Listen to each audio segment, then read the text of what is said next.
لله نحمده ونستعينه ونستغفره ونعوذ بالله من شرور أنفسنا وسيئات أعمالنا من يهده الله فلا مضل له ومن يضلل فلا هادي له أشهد أن لا إله إلا الله وأشهد أن محمدا عبده ورسوله اللهم صل وسلم وبارك على نبينا محمد وعلى آله وصحبه ومن اتبع بهداه إلى يوم القيامة وبعد.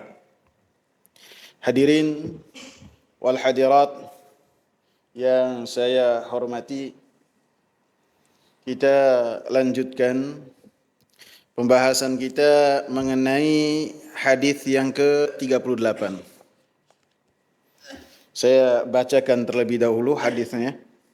An Imran ibn Husain radhiyallahu anhu, dari Imran ibn Husain radhiyallahu anhuma,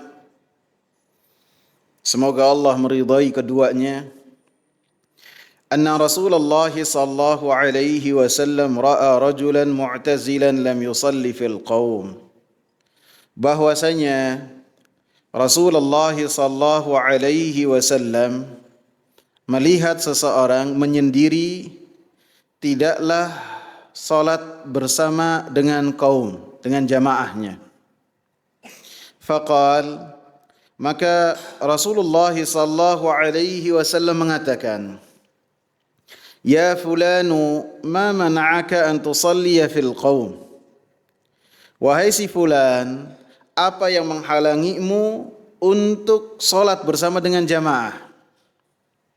Faqal, maka si fulan ini menjawab, ya Rasulullah, wahai Rasulullah, asabatni janabatun wala ma'a, saya telah terkena janabah ataupun saya memiliki janabah, wala ma'a, dan saya tidak memiliki air. Faqal, maka Rasulullah sallallahu alaihi wasallam mengatakan, alaika bis-sa'id fa innahu yakfika, maka wajib bagi engkau itu untuk menggunakan tanah yang bersih. Fa innahu yakfik, maka tanah tersebut adalah akan mencukupi engkau ketika engkau bersuci. Di dalam hadis ini Imran ibn Husain radhiyallahu anhu menceritakan bahwasanya suatu ketika beliau melakukan perjalanan bersama dengan Rasulullah sallallahu alaihi wasallam. Kemudian pada waktu salat subuh, ketika sebagian atau ketika seluruh yang melakukan perjalanan bersama Rasulullah itu salat, maka Rasulullah sallallahu alaihi wasallam melihat seseorang yang orang tersebut menyendiri, tidak salat bersama dengan jamaah yang lainnya. Maka kemudian Rasulullah sallallahu alaihi wasallam bertanya kepada orang tersebut. Dari potongan hadis ini menyebutkan bahwasanya tidak boleh ketika dalam satu masjid, dalam satu jamaah yang mereka itu melaksanakan salat berjamaah dalam salat fardu, ketika salat fardu itu ditegakkan, iqamat dikumandangkan, imam bertakbir Allahu Akbar, ada orang yang dia itu tidak salat bersama dengan jamaah tersebut. Tidak boleh. Maka ini adalah suatu kemaksiatan, tidak boleh. Tidak ada uzur bagi orang yang ada di dalam masjid. Azan telah dikumandangkan, Allahu Akbar, Allahu Akbar. Kemudian dia keluar dari masjid untuk tidak melaksanakan sholat berjamaah di masjid tersebut. Tidak boleh. Allahumma kecuali ketika seorang keluar dari masjid tersebut untuk menjadi imam di masjid yang lain. Yang mana di masjid yang lain itu ada kewajiban dia untuk menjadi imam ratib. Adapun uzur-uzur yang lainnya, maka tidak boleh seseorang untuk meninggalkan masjid setelah azan dikumandangkan.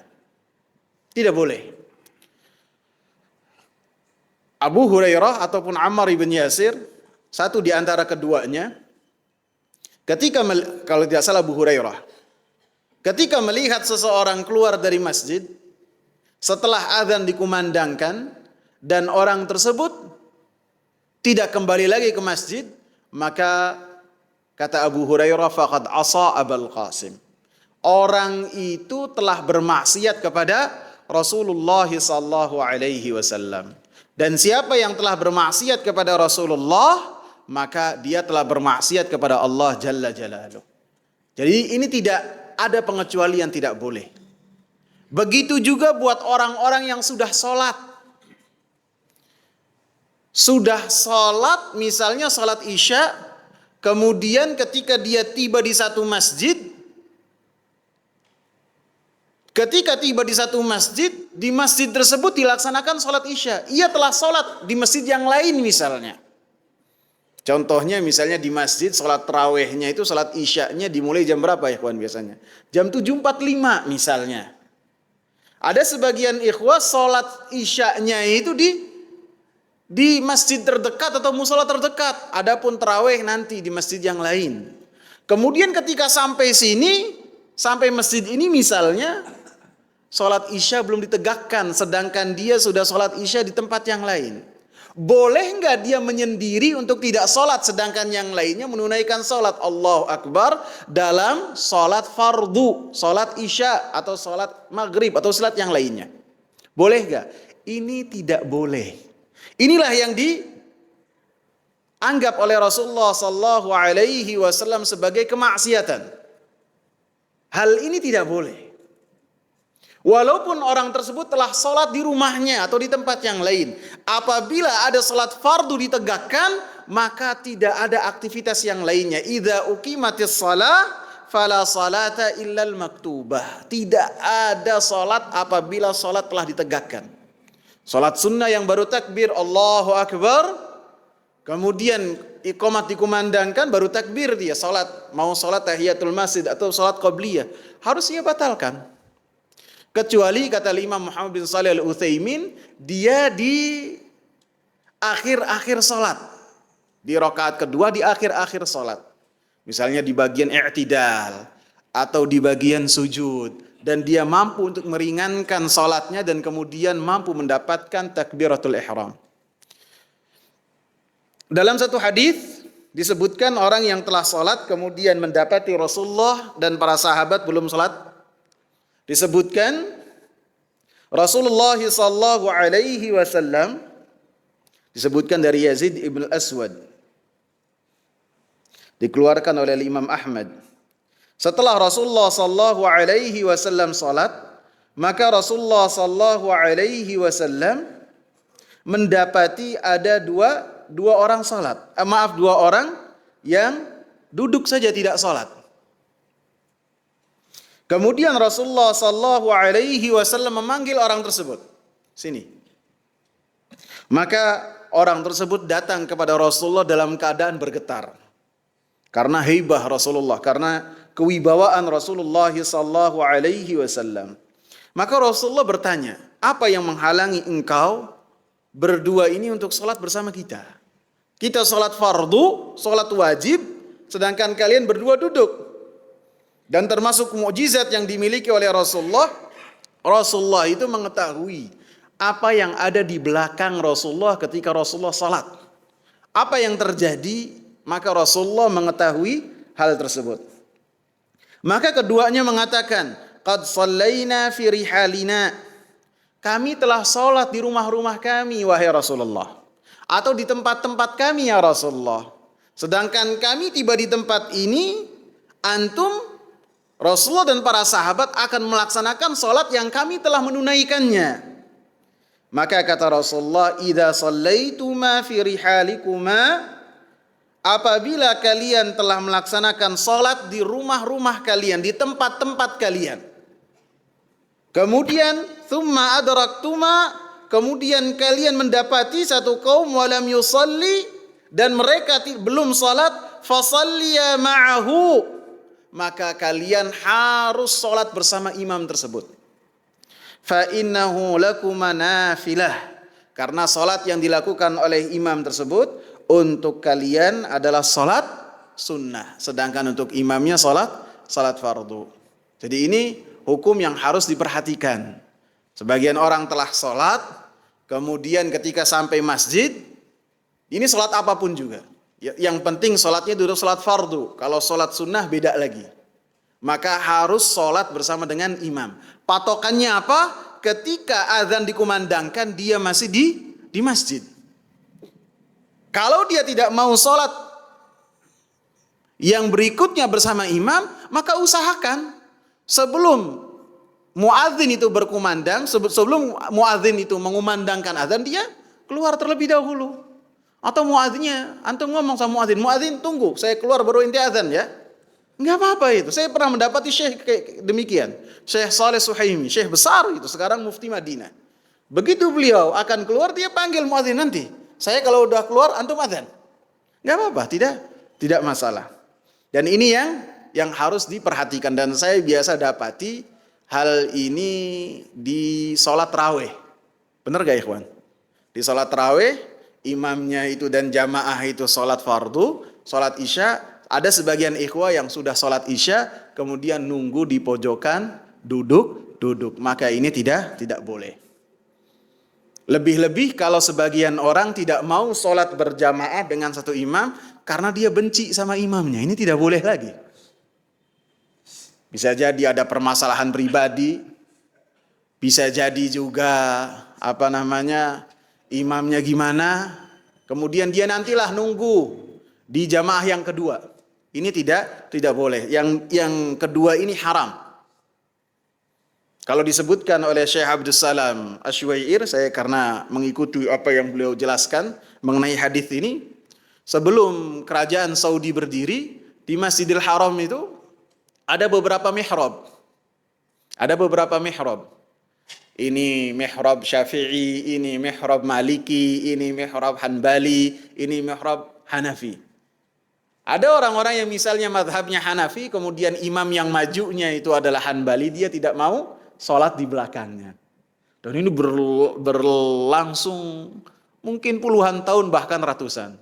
Sampai Raja Abdul Aziz bin Abdurrahman, pendiri kerajaan Saudi yang kedua, datang ke Mekah, setelahnya menghilangkan kebiasaan jelek tersebut, dihilangkan.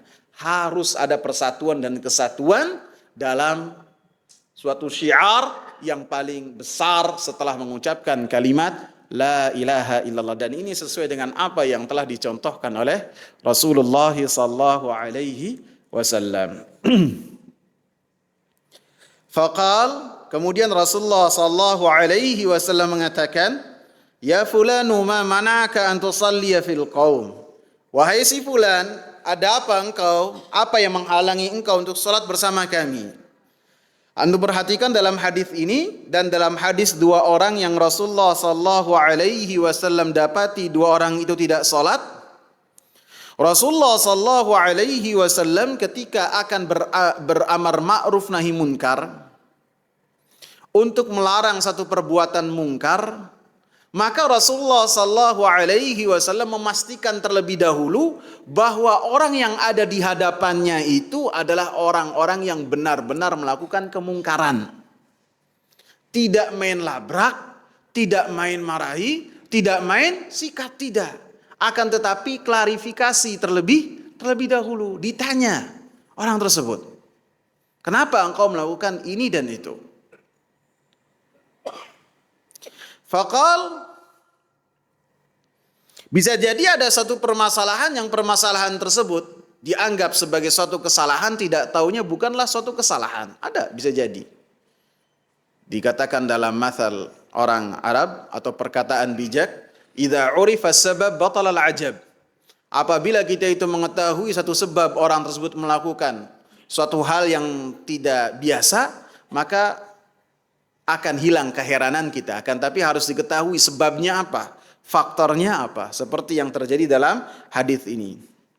Faqal, maka orang ini mengatakan, ya Rasulullah, asabatni janabatun wala ma. Wahai Rasulullah, saya ini telah memiliki dan mendapatkan janabah, hadas besar. Wala ma'a, dan saya tidak mendapati air. Faqal, maka Rasulullah sallallahu alaihi wasallam katakan, alaika bis-sa'idi fa innahu yakfik. Harus engkau itu menggunakan tanah yang baik, karena sesungguhnya tanah tersebut akan mewakili, akan mencukupkan engkau untuk engkau bersuci, sehingga tanah tersebut sama dan serupa seperti air ketika engkau bersuci dengan air. Dalam potongan hadis ini menunjukkan bahwasanya syariat tayammum itu terlebih dahulu daripada kejadian ini. Karena Rasulullah langsung mengatakan alaika bis-sa'id. Wajib engkau ini menggunakan tanah. Dan seperti yang kita sebutkan bahwasanya Imran ibn Husain radhiyallahu anhuma masuk Islam tahun berapa? Tahun ke-7 Hijriyah. Sedangkan ayat tayammum surat An-Nisa ayat ke-43 kalau nggak salah turun di bulan Syawal tahun ke-5 Hijriyah. Menunjukkan syariat tayammum itu telah ada sebelum kejadian ini terjadi. Sehingga ada kemungkinan bahwasanya orang yang menyendiri sehingga mengatakan kepada Rasulullah sallallahu alaihi wasallam, ya Rasulullah, saya ini mendapatkan janabah, hadas besar. Kemungkinan yang pertama, dia belum mengetahui syariatnya tayammum. Belum mengetahui. Karena para sahabat seperti yang sering kita ingatkan, tidak semuanya dalam satu level, berbeda-beda, bertingkat. Yang kedua, yang menyendiri ini bisa jadi dia tidak melakukan tayammum ketika dia memiliki hadas besar. Keyakinan dia bahwasanya hadas besar itu hanya mengangkat hadas kecil saja, yang bisa dihilangkan hadas kecil itu dengan wudu. Adapun hadas besar yang seharusnya seorang menyeluruhkan tubuhnya dengan air atau mandi, maka ia mengira bahwasanya hal tersebut tidaklah terangkat dengan tayammum. Ada dua kemungkinan. Maka Rasulullah sallallahu alaihi wasallam katakan, alaika bis-sa'id, maka engkau ini cukup menggunakan tanah. Fa innahu yakfik, maka sesungguhnya tanah tersebut akan mencukupkan engkau ketika engkau bersuci dengan tanah selama engkau tidak bisa menggunakan air. Sehingga Rasulullah katakan as-sa'idu tahurul mu'min walau lam yajidil ma'a 10 sinin. Yang namanya tanah itu adalah alat bersucinya orang yang beriman. Walaupun dia itu ketika menggunakan tayammum selama sebabnya itu ada, tidak bisa menggunakan air selama 10 tahun, maka tidak mengapa. Jadi dari hadis ini juga disebutkan bahwasanya yang namanya hadas besar bisa terangkat dengan tayammum. Karena ketika Rasulullah sallallahu alaihi wasallam memerintahkan dalam hadis ini orang yang menyendiri supaya mengambil tayammum, yang Rasulullah sallallahu alaihi wasallam ketahui sebab orang ini tidak sholat karena dia tidak memiliki air dan dalam keadaan hadas besar. Dan ini tersurat ya Pak ya. Tersurat dalam surat Al-Maidah ayat ke-40 surat An-Nisa ayat ke-43 dan surat Al-Maidah ayat yang ke-6. Ya ayyuhalladzina amanu idza kumtum ila sholati faghsilu wujuhakum wa aydiyakum ilal marafiqi wamsahu bi ru'usikum wa arjulakum ilal ka'bain. Wahai orang-orang yang beriman, apabila kalian akan menunaikan salat maka ambil air wudu'lah. Berwudu'lah kalian. Kemudian tata caranya disebutkan. Sehingga cara yang pertama bersuci ketika hadas kecil. Kemudian bagian yang berikutnya disebutkan yang berkaitan dengan hadas besar. Wa in kuntum junuban fattahharu. Apabila kalian dalam keadaan junub, baik junubnya itu karena dia mendatangi istrinya ataupun karena mimpi basah, selama itu adalah junub fattahharu, maka bersucilah dengan cara mandi. Wa in kuntum mardha. Setelah dua hal ini disebutkan, maka Allah katakan dan jika kalian sakit, aw ala safarin atau kalian melakukan perjalanan, aw jaa ahadum minkum minal ghaiti aw lamastumun nisa, atau salah seorang di antara kalian selesai buang hajat, aw lamastumun nisa, dan dia atau dia mendatangi istrinya. Kemudian sebutkan falam tajidu ma'an. Kalian tidak mendapati air. Baik air secara nyata tidak bisa ia dapati wujudnya, ataupun dia tidak mendapati air secara hukum, yaitu dia ada air akan tapi kesehatannya tidak memungkinkan. Falam tajidu ma'an fatayammamu sa'ida, maka kalian bertayamumlah dengan menggunakan debu yang baik, menggunakan tanah yang baik. Sehingga disebutkan tayamum sini setelah Allah Subhanahu wa taala sebutkan cara bersuci dari hadas kecil. Setelahnya menyebutkan cara bersuci dari hadas besar. Kemudian Allah katakan apabila ada halangan untuk kedua-duanya, maka kalian haruslah bertayamum. Sehingga Rasulullah sallallahu alaihi wasallam dalam hal ini menyatakan bahwasanya tayamum bisa untuk hadas besar, lebih-lebih hadas kecil. Sehingga ketika seorang bersuci, bersucinya itu sama seperti ia menggunakan air. Sehingga ada khilaf di antara para ulama. Apabila sesudahnya itu ia sholat, kemudian ketika ia sholat mendengar suara air misalnya, hujan. Apakah ia membatalkan sholatnya kemudian dia mengambil air wudhu atau melanjutkan sholatnya? Wallahu ta'ala alam, pendapat saya karena potongan hadis ini, maka ketika ia bertayamum sama seperti ia menggunakan air berwudhu, sama. Bahkan ketika setelah ia sholat, kemudian telah tiba waktu sholat berikutnya dan dia belum batal dan ada air, maka pendapat saya tidak harus dia itu mengambil air wudhu kemudian sholat dengan air wudhu tersebut, tidak. Akan tapi dicukupkan selama dia belum batal.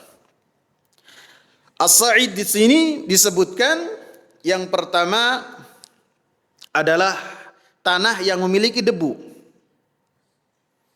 Tanah apa saja yang memiliki debu? Baik, tanah apa saja yang penting memiliki debu, maka selama itu asli bentuknya tanah, maka itu bisa digunakan untuk bertayamum. Dan memiliki debu selama ada yang bentuknya seperti debu, akan tapi bukan tanah, maka itu tidak bisa digunakan untuk bertayamum. Contohnya apa? Contohnya tepung misalnya, maka tidak bisa. Yang kedua, bisa yang dimaksud dengan tanah yang baik di sini bisa juga yang aslinya itu tanah kemudian berubah wujudnya seperti tembok dan lainnya. Maka bisa seorang ketika bertayamum dengan tayamumnya dengan ia tempelkan tangannya di tembok. Karena dalam sebuah hadis Nabi sallallahu alaihi wasallam ketika akan tayamum, Nabi sallallahu alaihi wasallam menempelkan tangannya di tembok yang terdekat. Kemudian jenis sa'id yang berikutnya, yaitu yang aslinya tanah akan tetapi tidak memiliki debu. Apa contohnya, ikhwan? Mungkin pasir ya. Pasir. Maka boleh ataukah tidak ketika kita bertayamum dengan menggunakan pasir? Maka itu adalah boleh. Karena disebutkan Nabi sallallahu alaihi wasallam dalam peperangan Tabuk, maka beliau bertayamum, dan ketika beliau ada di perjalanan antara Madinah ke Tabuk, tanah di daerah tersebut bukan tanah seperti tanah yang lainnya, akan tapi tanahnya itu adalah ar-ramal, pasir. Dan Rasulullah sallallahu alaihi wasallam menggunakan hal tersebut untuk bertayamum. Wallahu taala a'lam. Kita baca beberapa pelajaran yang dibawakan oleh Syekh Salim ibn Eid al-Hilali hafizahullah. Ada beberapa pelajaran. Yang pertama, disyariatkannya tayamum. Disyariatkan dengan sebab-sebab yang sudah kita jelaskan. Yang pertama, kelangkaan air. Yang kedua, tidak bisa menggunakan air. Yang kedua, tayamum. Yang kedua, dibolehkan orang yang memiliki hadas besar untuk bertayamum, dan tanah tersebut mewakili air tanpa terkecuali. Yang ketiga, bahwasanya ijtihad itu terbuka dan senantiasa ada dan tidak akan tertutup.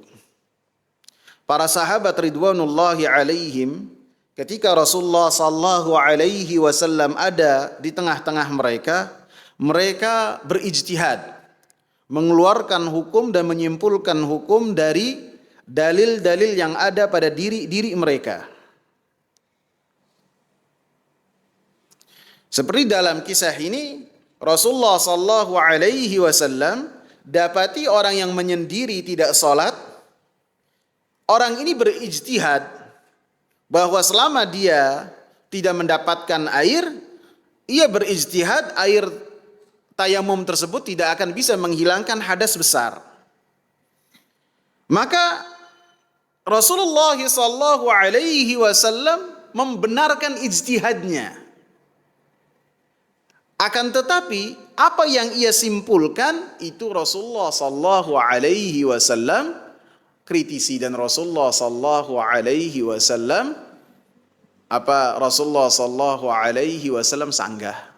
Adapun ketika dia menyimpulkan hukum, maka Rasulullah sallallahu alaihi wasallam mendiamkannya.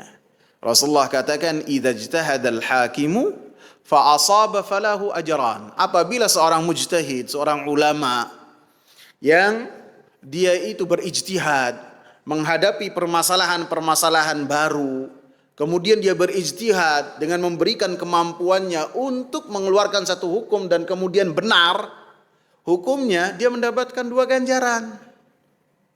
Dan apabila ketika dia menyimpulkan satu hukum kemudian tidak tepat, maka Rasulullah katakan falahu ajrun wahid, maka dia dapati hanya mendapatkan satu ganjaran.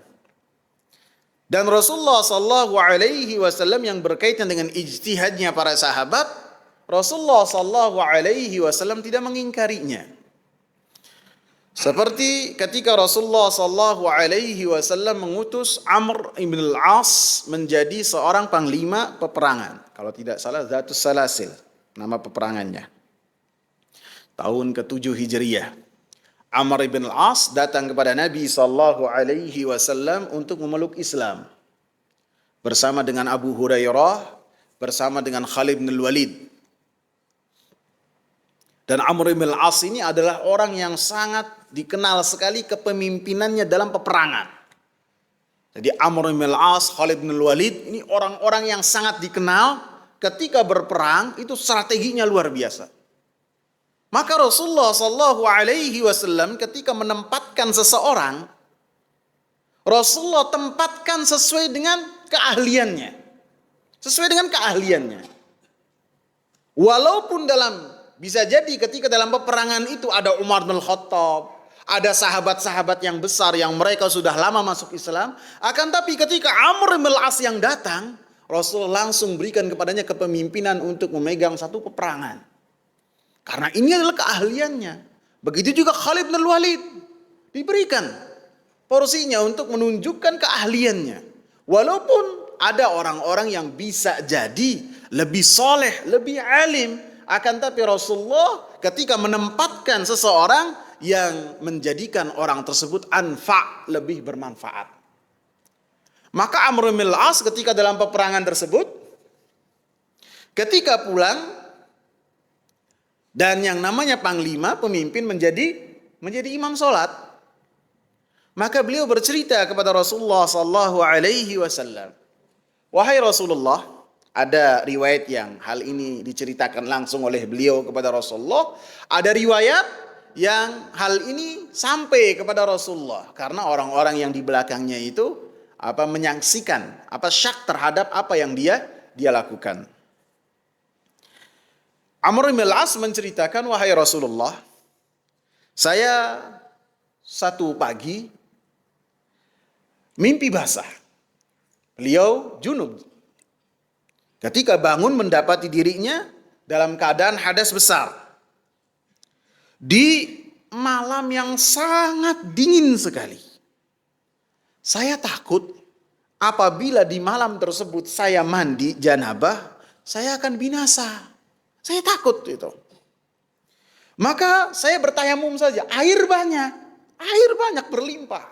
Akan tapi kalau saya mandi, wah, bahaya. Ini dinginnya luar biasa.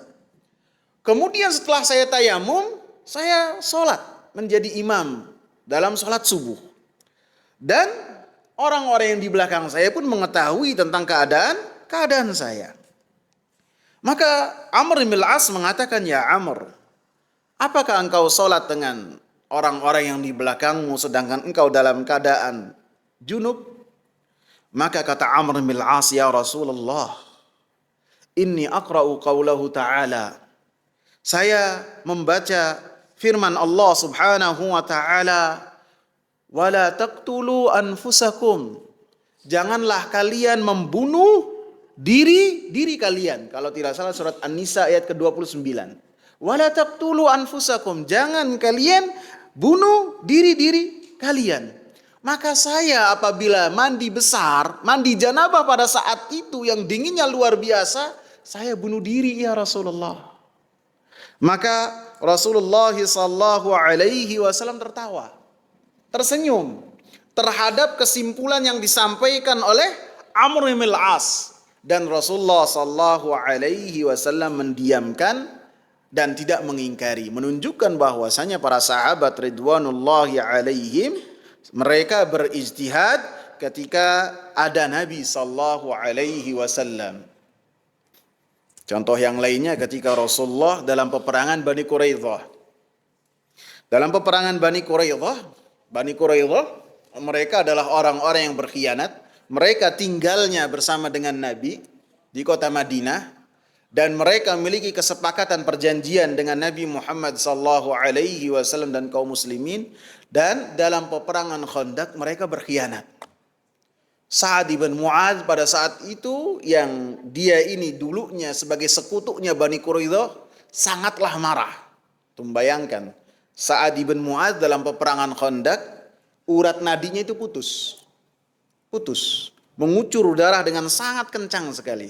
Dia berdoa kepada Allah subhanahu wa ta'ala, ya Allah, jangan kau matikan aku sampai mata saya itu benar-benar tenang dengan apa yang telah dilakukan oleh Bani Quraidah. Kesal beliau. Maka setelah peperangan Khandaq, Rasulullah pulang ke rumah. Begitu Rasulullah meletakkan senjata, datang malaikat Jibril alaihi salam. Dan malaikat Jibril mengabarkan, wahai Muhammad, wahai Rasulullah, Kami para malaikat tidak pernah meletakkan senjata. Tidak pernah.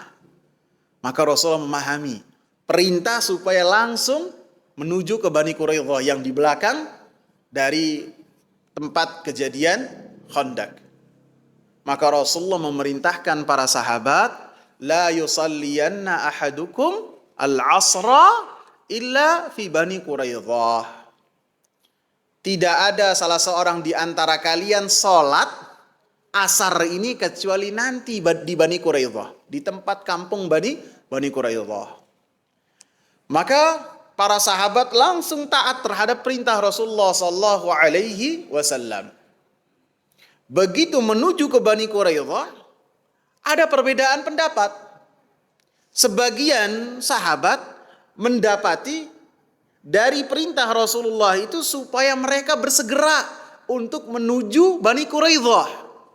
Adapun sholat asar di mana saja, baik itu di jalan ataupun ketika tiba di Bani Quraidah, selama sholat asar itu telah tiba maka mereka sholat asar. Ini ahli fikih yang menilai hukum-hukum itu dari apa-apa yang tersirat, bukan tersurat. Dari mafhum hukumnya, ilahnya apa, sebabnya apa. Kemudian sebagian sahabat yang lain memahami dari perintah Rasulullah sallallahu alaihi wasallam bahwasanya Rasulullah memerintahkan supaya mereka sholat asarnya itu di Bani Quraidah. Walaupun ketika tiba di Bani Quraidah itu misalnya di waktu Isya. Yang penting datang ke Bani Quraidah dan sholatnya itu di situ. Beda nggak ikhwan? Beda nggak? Dan Rasulullah sallallahu alaihi wasallam tidak menyalahkan kedua-duanya, tidak. Tidak. Karena ijtihad itu para sahabat dilatih oleh Rasulullah sallallahu alaihi wasallam. Walaupun para ulama mengatakan yang lebih tepat dan mendekati kebenaran adalah kelompok yang pertama, yang mereka mengamalkan dari hukum-hukum itu, dari hukum apa tersiratnya di dalamnya itu apa. Adapun yang pertama, yang kedua adalah orang-orang yang memahami hadis-hadis dan hukum-hukum itu dari dalil-dalil yang tekstual, dari yang nampak. Sangat beda di antara keduanya. Maka para ulama lebih membenarkan pendapat orang yang mereka memaknainya dari perintah tersebut untuk mereka bersegera untuk datang ke Bani Quraidah. Adapun sholatnya ya di mana saja.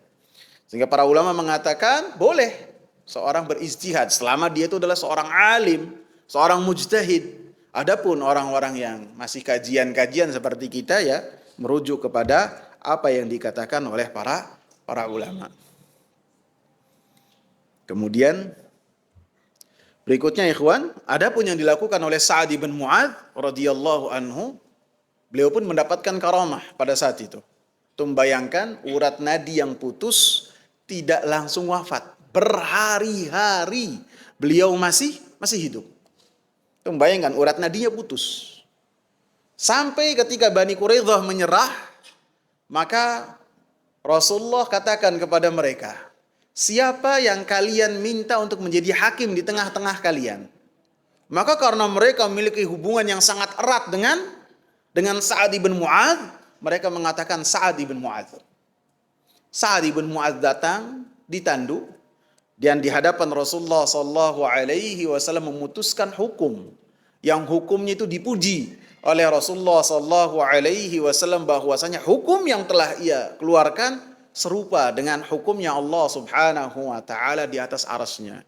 Semua lelaki yang telah baligh harus dibunuh.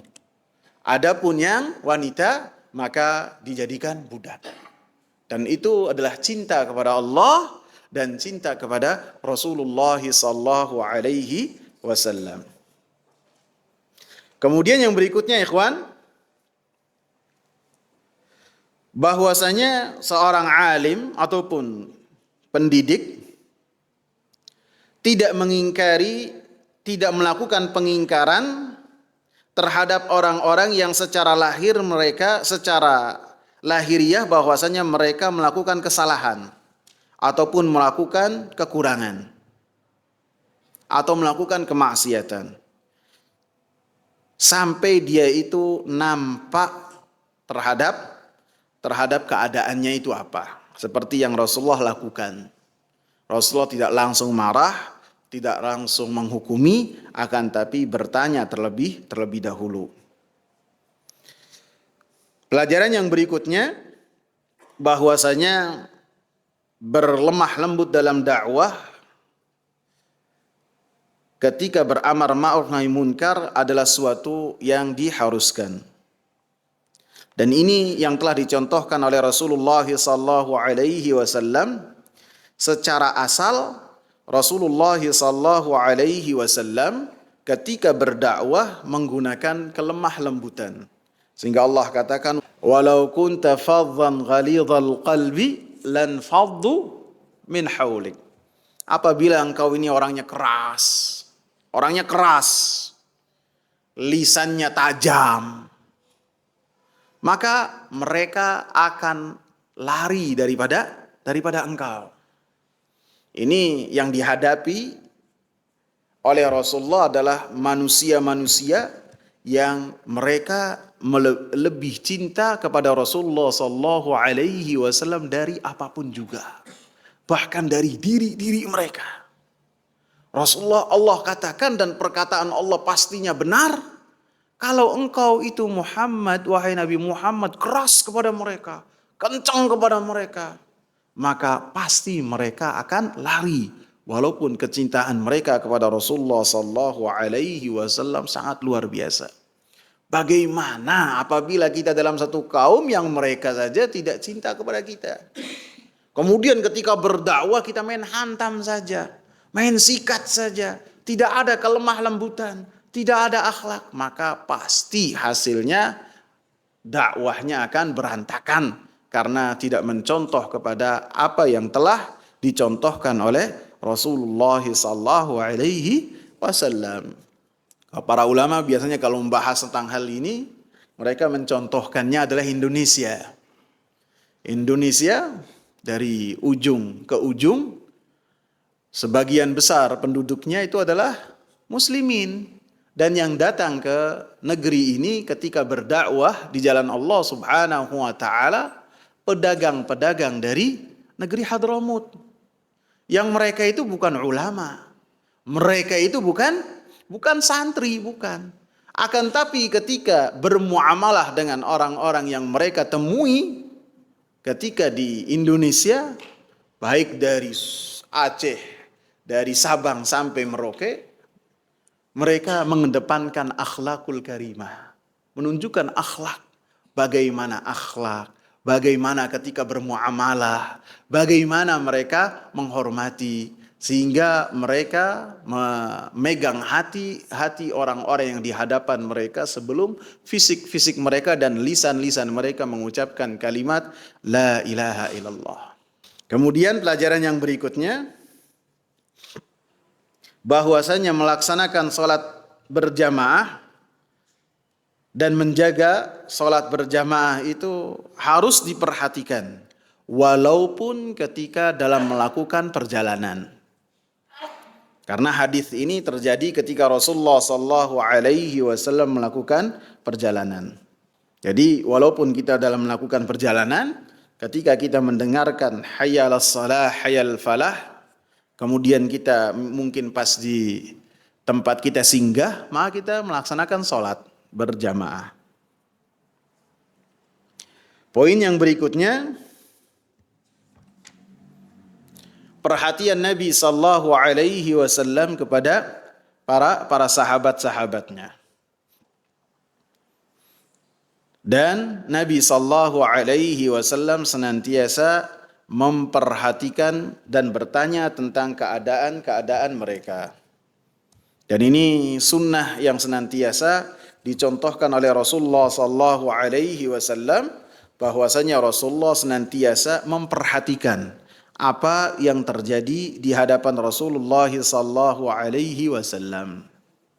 Sehingga yang biasa luput dari mata para sahabat, maka dari perhatiannya Rasulullah sallallahu alaihi wasallam, maka Rasulullah sallallahu alaihi wasallam memperhatikan hal tersebut.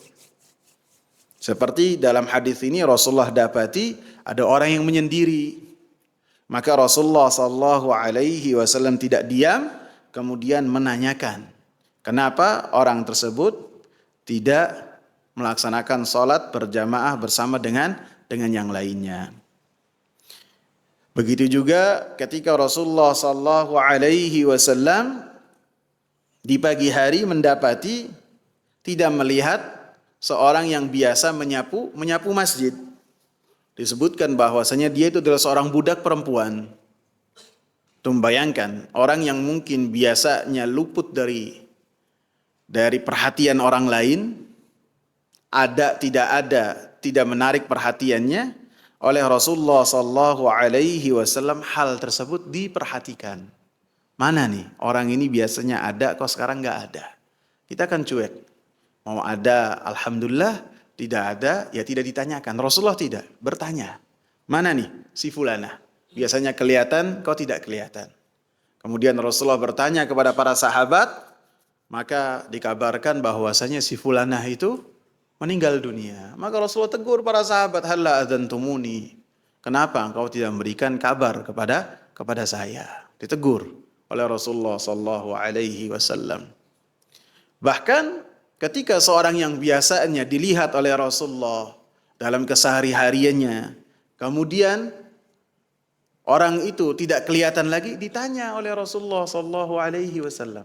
Ini senantiasa saya ulang-ulang, baik di majelis ini ataupun majelis yang lain, karena saya rasakan tidak ada saling perhatian di antara kita. Mau ada, alhamdulillah, mau nggak ada ya nggak apa-apa. Ditanya, kalau nggak ada ditanya, dari mana? Saya kehilangan kamu, dan ini sunnah loh. Sunnah. Bukan hanya terhadap orang yang kita kenal. Orang yang tidak kita kenal juga nggak apa-apa. Yang tadinya ada ditanya. Rasulullah menanyakan tentang orang yang biasanya dilihat oleh Rasulullah, kok sekarang nggak ada, ditanya, aina fulan. Maka Anas bin Malik mencari kabar, lagi sakit ya Rasulullah. Maka begitu Rasulullah sallallahu alaihi wasallam datang ke orang tersebut dalam keadaan sangat mengenaskan. Sangat mengenaskan. Ditanya oleh Rasulullah, apa yang kamu katakan? Kok keadaannya begini?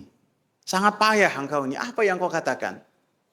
Maka orang ini berkata kepada Rasulullah, ya Rasulullah, saya berdoa kepada Allah, ya Allah, kalau saya itu ada hisab, ada tanggungan, ada dosa, maka jangan dihisab hari kiamat, hisab sekarang. Wah, ini nekat ini orang. Iya kan, nekat ini. Maka kata Rasulullah sallallahu alaihi wasallam, kamu tidak akan mampu. Kalau berdoa jangan nantang Allah. Kalau berdoa jangan menunjukkan kita itu kuat, jangan. Akan tapi berdoanya itu dengan apa? Allahumma rabbana atina fid dunya hasanah wa fil akhirati hasanah wa qina adzabannar. Diajarkan oleh Rasulullah cara berdoa yang benar. Karena doa yang sebelumnya itu salah. Begitu juga ketika Rasulullah mendapati ada seorang anak Yahudi yang biasanya bermain di dekat rumah Rasulullah ataupun di rumah Rasulullah. Ini orang kafir. Kita kadang-kadang beda kajian aja nggak mau saling sapa. Nggak mau tahu. Beda kajiannya. Terkadang demikian. Ini orang kafir, Yahudi. Anak-anak lagi. Anak-anak kadang-kadang kita di masjid ada anak, aduh datang lagi. Ini Rasulullah kehilangan, mana si fulan, anak yang biasa main, mana? Dikabarkan kepada Rasulullah bahwasanya sakit ya Rasulullah, si anak tersebut. Maka ditengok oleh Rasulullah. Anda bayangkan Rasulullah menengok anak kecil, kafir lagi, Yahudi lagi. Ditengok oleh Rasulullah. Menunjukkan boleh kita menengok orang kafir, boleh. Selama ada maslahat. Ada kemungkinan bisa jadi orang itu tertarik dengan agama Islam. Boleh. Adapun apabila tidak ada maslahatnya maka tidak boleh. Maka Rasulullah nengok kepada orang ini, kepada anak ini didapati dalam keadaan kepayahan. Kemudian Rasulullah sallallahu alaihi wasallam ajarkan si anak ini untuk mengucapkan kalimat La ilaha illallah. Orang ini sudah terikat dengan akhlaknya Rasulullah, dengan perhatiannya Rasulullah, sehingga hatinya telah tertawan sebelum yang lainnya. Sehingga Rasulullah ketika mengajarkan katakanlah la ilaha illallah, dia nengok kepada siapa? Kepada bapaknya. Kata bapaknya, ati Abul Qasim. Kamu taati Abul Qasim itu, Rasulullah sallallahu alaihi wasallam. Maka si anak mengucapkan kalimat la ilaha illallah wa Muhammadur Rasulullah. Kemudian Rasulullah katakan alhamdulillah, Allah subhanahu wa ta'ala menyelamatkan si anak tersebut dengan aku. Dengan dia mengucapkan kalimat la ilaha illallah. Dan dari hadis yang terakhir juga, yang berkaitan dengan si anak yang sakit dan kemudian ditengok oleh Rasulullah, kita dapati bahwasanya orang-orang Yahudi, mereka memerintahkan orang lain untuk berbuat kebaikan, akan tetapi diri mereka lalai untuk melakukan perbuatan kebaikan tersebut. Walaupun yang mereka perintahkan adalah anak mereka. Allah katakan ta'muruna an-nasa bil birri wa tansawna anfusakum afala ta'qilun. Kalian memerintahkan orang lain untuk melakukan kebajikan dan kalian melalaikan diri kalian. Afala ta'qilun. Apakah kalian ini berakal ataukah? Tidak. Memerintahkan si anak untuk masuk Islam, akan tetapi dirinya tidak masuk Islam. Dan kita kalau melakukan hal yang sama, bahkan yang berkaitan dengan anak-anak kita, maka mau tidak mau kita melakukan hal yang serupa yang telah dilakukan oleh si bapak tadi. Mau tidak mau. Nyuruh anak untuk masuk pesantren, untuk belajar agama. Adapun bapaknya tidak mau belajar agama. Ada nggak? Ada. Ini nggak boleh. Ini sifatnya orang Yahudi ini. Harus dia rajin kayak dia memerintahkan anaknya untuk belajar agama. Melarang anaknya, awas jangan ngerokok. Dianya ngerokok terus. Ini juga sama. Harus perintah itu dia lakukan terlebih dahulu untuk dirinya, setelahnya untuk yang lain. Termasuk untuk keluarga, istri dan anak. Wallahu ta'ala a'lam. Semoga bermanfaat.